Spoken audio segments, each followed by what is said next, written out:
Samantala, isa namang karinderya sa Pasig City ang patok na patok sa mga customer. Maliban kasi sa murang pagkain, meron pa itong libreng Wi-Fi. 24 oras. Ang report na yan, una sa saksi.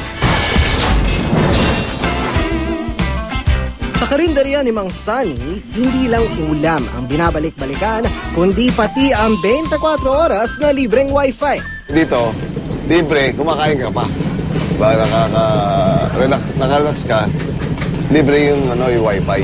Kaya mga customer na may internetable gadgets, pwedeng mag-Facebook, mag-surf sa YouTube at pati na nga makipag-video chat. Ha? Kausap ko siya eh. Nakakatuwa.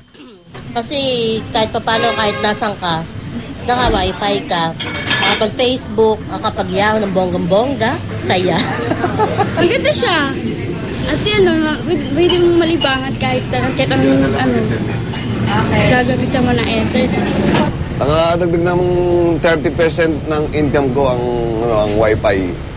Dahil yung mga kabataan nga, hindi lang kabataan, mga yung mga businessman, pumunta rito, nag-Wi-Fi sila.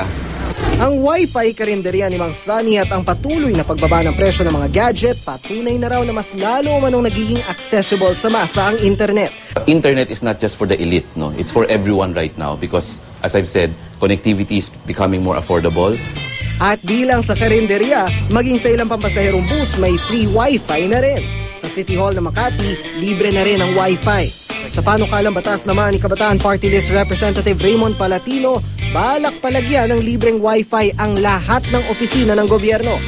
Sa ngayon, 15 hanggang 30 pesos ang bayad kada oras sa paggamit ng internet sa mga computer shop.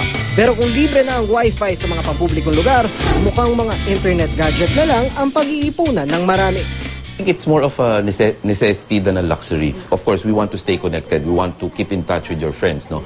Para sa saksi, Dano Tingkong, Nag-uulat.